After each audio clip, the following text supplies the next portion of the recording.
मित्रों, अभी रिसेंटली एक इंटरव्यू में एक पोलिश जर्नलिस्ट ने ट्रम्प से पूछा कि आप रशिया के अगेंस्ट टेरिफ कब लगा रहे हैं। तो ट्रम्प भड़क गए, बोले मैं एक्शन ले तो रहा हूँ, इंडिया पे टेरिफ लगाया है because India is funding Russia by buying it's oil. With this one statement the logic goes out of the window.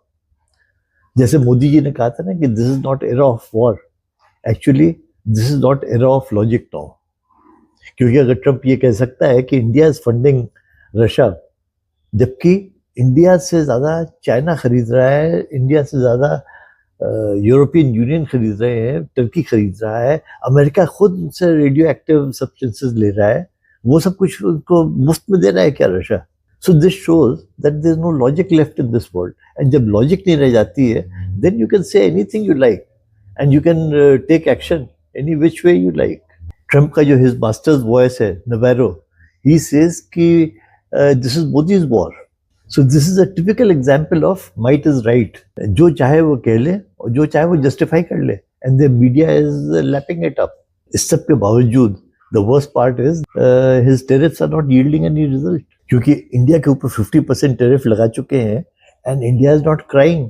Actually what Trump wants is that India should cry and come begging for help to Trump कि जहां पर ना मदद करो, but Modi is not yielding. So now Trump wants to change gears. He wants to increase the tariff further. पर अब मुश्किल ये हो रही है कि if he goes on increasing the pressure, the engine is not responding. It is something like जो Air India का plane था which crashed in Ahmedabad. Pilots were giving full thrust, but it won't take off. So his tariffs are not taking off. And America में भी अब prices बढ़ती जा रही हैं and public is now getting restless. And Trump की हिम्मत नहीं हो रही है to take action against Russia और चाइना, बिकॉज अभी तक ट्रम्प का सारा गेम ये था कि he will control oil and through oil he will control the whole world. But he did not realise कि oil is no more the king. The king is now rare earth minerals and magnets which China has. तो इसीलिए Trump का सारा plan गड़बड़ा गया।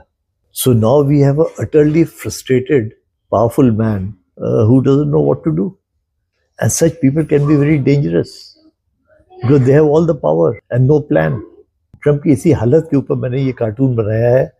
Hit तो बड़ी अच्छी मारते हैं, but it goes right into the pool of water. But I'm afraid things are not getting funny. They're getting dangerous now because Trump is running out of options and he doesn't want to lose. आपका क्या विचार है जरूर बताएं। Thanks for watching. Good bye.